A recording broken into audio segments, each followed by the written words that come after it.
Smart learners, welcome to Vivek sir classes. और आज हम स्टार्ट करने वाले हैं असर्शन रीजनिंग वाले क्वेश्चंस को क्रैक कैसे किया जाता है। इन क्वेश्चंस में बच्चे बहुत ज़्यादा कंफ्यूज होते हैं, बहुत ज़्यादा घबराते हैं, डरते हैं, उनको नहीं समझ में आता कि ये दो स्टेटमेंट्स दे दी हैं, इसका क्या करना है और आंसर कैसे क्रैक करना है। बट घबराने की कोई बात नहीं है, सिंपल सी ट्रिक्स बताएंगे, सिंपल सा एक मेथड बताएंगे और सारा काम आपका आसान हो जाएगा। तो डरने का नहीं, घबराने का नहीं। आइए देखते हैं कि कैसे हम इन क्वेश्चंस को क्रैक कर सकते हैं। सो फॉर एग्जाम्पल ये क्वेश्चन है हमारे सामने, ठीक है ना। और आपको ये चीज़ हर किसी ने समझाई होगी या बताई होगी कभी ना कभी कि इस टाइप के क्वेश्चंस में आपको करना क्या है। करना यह है कि फर्स्ट स्टेटमेंट को रीड करो और जो है फिर सेकंड स्टेटमेंट को रीड करो, और क्या करना है कि फर्स्ट स्टेटमेंट रीड करिए और आपको लग रहा है कि ट्रू है, ठीक है, तो उसको रखो और फिर सेकंड स्टेटमेंट को रीड करो। जब आप सेकंड स्टेटमेंट को रीड कर रहे हैं और आपको लग रहा है कि ये भी सेंस बना रही है, ये भी कहीं ना कहीं ट्रू है, कहीं ना कहीं सही है, तो इट मीन्स कि both the statements are true. अब देखना है कि दोनों के बीच में लिंकेज बैठ रहा है। अगर लिंकेज बैठ रहा है तो ए ऑप्शन होगा। अगर लिंकेज नहीं बैठ रहा है, मतलब कि फर्स्ट स्टेटमेंट सही है बट सेकंड स्टेटमेंट आपको थोड़ी सी अटपटी लग रही है, तो ऑप्शन हो जाएगा आपका बी। अगर फर्स्ट और सेकंड स्टेटमेंट दोनों ही जो हैं उसमें कुछ गड़बड़ है, कुछ आपको लग रहा है कि फ्लॉ है, कि या तो फर्स्ट स्टेटमेंट में फ्लॉ है, अगर फर्स्ट स्टेटमेंट फ्लॉ है तो ऑप्शन हो जाएगा सी, और अगर सेकंड स्टेटमेंट में फ्लॉ है तो ऑप्शन हो जाएगा डी। ठीक है, ये तो आपको सबने बहुत बेसिक मेथड बताया होगा, ठीक है ना, और ये बहुत ही आसान सा मेथड है। अगर आप इस मेथड के थ्रू क्रैक कर पा रहे हैं then it's well and good, appreciate yourself, क्योंकि आपके कॉन्सेप्ट्स क्लियर हैं तभी आप ऐसा कर पा रहे हैं। बट ये वीडियो उनके लिए नहीं है जो बहुत ईजिली इन क्वेश्चंस को क्रैक कर पा रहे हैं, ये वीडियो उनके लिए है जो इसके बावजूद भी ऑप्शंस गलत चूज करके आते हैं, मिस्टेक्स कर रहे हैं इन टाइप के क्वेश्चन में। सो उन बच्चों के लिए, उस टाइप के बच्चों के लिए क्या कर सकते हैं, हम उनको एक छोटी सी ट्रिक बताने वाले हैं कि वो कैसे इन क्वेश्चंस को जो है 80 to 90% तक ठीक करके आएंगे। तो करना क्या है, करना कुछ भी नहीं है, बस इन दो स्टेटमेंट के बीच में एक कंजंक्शन वर्ड ऐड कर देना है। अब कंजंक्शन क्या होता है? कंजंक्शन होता है इन दोनों को कनेक्ट करना है। कनेक्ट कैसे करेंगे? हम इन दोनों स्टेटमेंट्स के बीच में लगाएंगे कुछ वर्ड्स जो कि क्या होंगे, वो होंगे जैसे कि, जस्ट अ सेकेंड, जैसे बिकॉज, वेयरएज, एंड लगा सकते हैं, ऑल्सो लगा सकते हैं, ठीक है, या देयरफॉर लगा सकते हैं। इन वर्ड्स के हेल्प से आपको क्या करना है, इन दोनों स्टेटमेंट्स को कनेक्ट कर देना है। जब आप इनको कनेक्ट कर देंगे और कोई सेंस निकल रही है, अगर दोनों सेंटेंस कनेक्ट हो रहे हैं और सेंस बन रही है, तो ऑप्शन ए आपका करेक्ट हो जाएगा। अगर दोनों सेंटेंस कनेक्ट करने के बाद भी सेंस नहीं बन रही है, या तो फर्स्ट स्टेटमेंट में कोई गड़बड़ लग रही है तो सेकंड स्टेटमेंट में कोई गड़बड़ लग रही है, अगर सेकंड स्टेटमेंट में गड़बड़ है तो ऑप्शन आ जाएगा डी, अगर फर्स्ट स्टेटमेंट में गड़बड़ है तो ऑप्शन आ जाएगा सी। और गड़बड़ कोई नहीं लग रही है, बट हाँ ये लग रहा है कि दोनों ही ट्रू हैं बट दोनों आपस में मैच नहीं कर रहे हैं। एक किसी एस्पेक्ट के बारे में बात कर रहा है, कोई दूसरा एस्पेक्ट के बारे में बात कर रहा है, ठीक है, दोनों ही स्टेटमेंट के बीच में डिफरेंस है, दोनों ही स्टेटमेंट जो है आपस में नहीं जा रही, तो तब क्या होगा, अब हमारा ऑप्शन हो जाएगा बी। सो एक बारी देखते हैं कैसे ये वर्क करता है, जस्ट अ सेकेंड।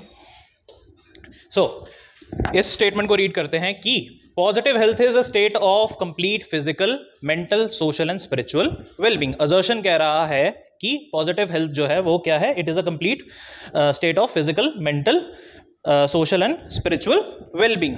ओके, और रीजन कह रहा है factors that facilitate positive health include diet, exercise, positive attitude, thinking, social and social support. ठीक है जी, अब ये दोनों स्टेटमेंट आपने रीड करी, आपको ऐसा लग रहा होगा कि फर्स्ट स्टेटमेंट तो ट्रू है, और आप अगर सेकंड स्टेटमेंट के बारे में श्योर नहीं है तो बीच में हम इसके बिकॉज लगा देते हैं, ठीक है। बिकॉज लगा दिया, बिकॉज लगाने के बाद इसको कनेक्ट करके पढ़ते हैं। Positive health is a state of complete physical, mental, social and spiritual wellbeing. ठीक है जी, because factors that facilitate positive health include diet, exercise, positive attitude, positive thinking and social support. अब क्या है, जब बिकॉज हमने लगाया तो ये जो फैक्टर्स हैं ये कहीं ना कहीं ऊपर वाली स्टेटमेंट को सपोर्ट कर रहे हैं, ठीक है ना, सेंस बन रही है। तो आंख बंद करके क्या करना है, सीधा ए ऑप्शन को टिक कर देना है, ठीक है जी। ऑप्शन है हमारा सही है यहाँ पे। ओके, क्लियर, आई होप समझ में आ रहा होगा कैसे आगे बढ़ना है, कैसे ट्रिक्स को फॉलो करना है, ठीक है। दूसरा एग्जांपल देखते हैं, ठीक है। अब असर्शन कह रहा है the way we respond to the stress varies depending upon the personality, early upbringing, life experiences, everyone has their own pattern of stress response. Okay जी, रीजन है there are 3 types of stress which are physical, environmental, psychological and social, ठीक है। दोनों statements हमने पढ़ ली। दोनों ही statements पढ़ के ऐसा दिमाग में आ रहा है कि दोनों ही स्टेटमेंट्स कहीं ना कहीं अपने आप में सही हैं, इसमें कुछ भी फ्लॉ नहीं लग रहा है, कुछ भी दिक्कत नहीं लग रही है, ठीक है जी। तो जब दिक्कत नहीं लग रही है तो इसके बीच में कोई भी कंजंक्शन वर्ड ऐड नहीं करना है। सारे कंजंक्शन वर्ड सारे क्वेश्चंस के साथ नहीं जाएंगे, आपको अपनी थोड़ी सी सेंस भी लगानी है। ओके जी, सो होगा क्या कि हमने ये पढ़ लिया, ये भी पढ़ लिया, दोनों ही स्टेटमेंट्स कहीं ना कहीं ट्रू है, बट एक दूसरे को सपोर्ट नहीं कर रही हैं, ठीक है। क्यों? क्योंकि ये जो है ये स्ट्रेस रिस्पॉन्स की बात हो रही है, ये जो बात हो रही है ये टाइप्स ऑफ स्ट्रेसेस की बात हो रही है, ठीक है। दोनों ही अलग अलग टॉपिक्स हैं। तो क्या होगा ऑप्शन, हमारा ऑप्शन हो जाएगा बी, कि कहीं ना कहीं दोनों ट्रू हैं but they are not the correct explanation. एक दूसरे को सपोर्ट थोड़ी कर रहे हैं, एक किसी एस्पेक्ट की बात कर रहा है, दूसरा स्टेटमेंट किसी और एस्पेक्ट की बात कर रहा है, ठीक है जी। और दूसरी ट्रिक, अब आती है दूसरी ट्रिक की बारी। पहली ट्रिक क्या होगी, कंजंक्शन वर्ड्स ऐड करने हैं। दूसरी ट्रिक क्या हुई, आपको क्या करना है, जब भी आप असर्शन रीजनिंग के क्वेश्चंस को सॉल्व कर रहे हैं, भले ही सैंपल पेपर से कर रहे हैं, भले ही नेट से कर रहे हैं, कहीं से भी कर रहे हैं, जो भी आपका सोर्स है, डजंट मैटर, बट आपको क्या करना है, इन स्टेटमेंट्स को जा करके अपने एनसीईआरटी में हाईलाइट कर लेना या मार्क कर लेना है, ठीक है। उससे क्या होगा कि जब भी आप चैप्टर को रीड करेंगे तो सीधा आपका ध्यान जाएगा इन स्टेटमेंट्स के ऊपर, और जब इन स्टेटमेंट्स को आप रीड करेंगे तो ये कहीं ना कहीं आपके माइंड में स्टेबल हो जाएंगी, रजिस्टर हो जाएंगी कि भैया ये कीवर्ड्स थे इस डेफिनेशन के या इस एक्सप्लेनेशन के। जब वो दिमाग में बैठ जाएगा, जब वो दिमाग में स्टेबल हो जाएगा, तब क्या होगा कि आपको इतनी डिफिकल्टी नहीं आएगी इन क्वेश्चंस को सॉल्व करने में, ठीक है। So trip number 2 is mark these words, mark these statements in your NCERT, ठीक है जी। आई होप ये समझ में आया होगा आपको। नेक्स्ट एग्जाम्पल देखते हैं। नेक्स्ट एग्जाम्पल सेज कि it is demanding, unrealistic and works according to the reality principle. Okay जी। Reason says ego is patient, reasonable and works by the pleasure principle. दोनों स्टेटमेंट पढ़ी, दोनों स्टेटमेंट पढ़ करके कुछ अटपटा तो जरूर लगा होगा, ठीक है ना। हालांकि ये एक ही कंसेप्ट के, एक ही थ्योरी के पार्ट हैं, बट आपको सही में कुछ ना कुछ लगा होगा कि नहीं, there is something that is here and there. तो दिक्कत एक्चुअल में है, एक्चुअल दिक्कत ये है कि फर्स्ट ऑफ ऑल ये ईगो जो है मतलब कंजंक्शन में तो काम करते हैं, बट इनके बीच में अगर कोई भी एडजेक्टिव लगाएंगे, कंजंक्शन लगाएंगे तो सपोर्ट तो नहीं करेगी ये स्टेटमेंट। बट होगा क्या कि it doesn't works upon reality principle. ये क्वेश्चन जो है ये आप तभी क्रैक कर पाओगे जब आपने कंसेप्ट को अच्छे से पढ़ा है, ठीक है ना। मैंने कहा था कि हर क्वेश्चन में कंजंक्शन का रूल फॉलो नहीं होता है, ठीक है। तो इसमें क्या करना है, ये जाना है जाकर के इस कंसेप्ट को एनसीईआरटी में फाइंड करना है कि किस टॉपिक के अंडर है। और आप आई होपफुली अगर आपने थ्योरी पढ़ी है तो आपको पता होगा कि ये फ्रॉइड के कंसेप्ट के अंडर आपको मिल जाएगी, ठीक है। वहां जाकर के इसको मार्क कर लेना। मार्क करने के बाद देखना कि whether it works on reality principle और some other principle. Similarly ego also doesn't work upon the pleasure principle, ठीक है ना। ये दोनों ही स्टेटमेंट्स जो हैं वो फॉल्स हैं, ठीक है। सो ऑप्शन क्या हो जाएगा हमारा, सी।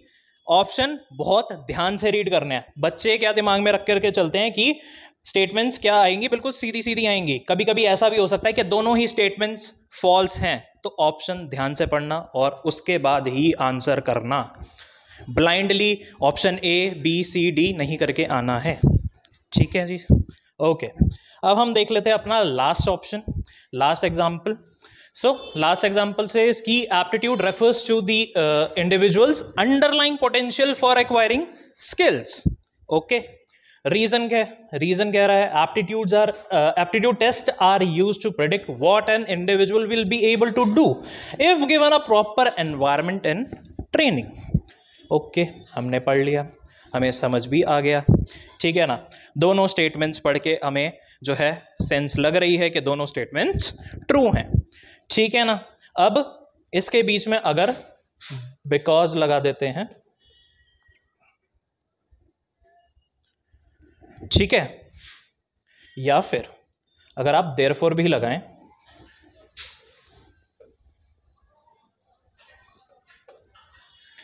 तब भी दोनों ही स्टेटमेंट्स की जो है वो सेंस बनेगी कि aptitude refers to individual underlying potential for acquiring skills, therefore aptitude test are used to predict whether the individual will be able to do a task if given a proper environment and training, ठीक है। Therefore लगा दिया तो sense बन गई, sense बन गई, मतलब कि option A is the right answer, ठीक है।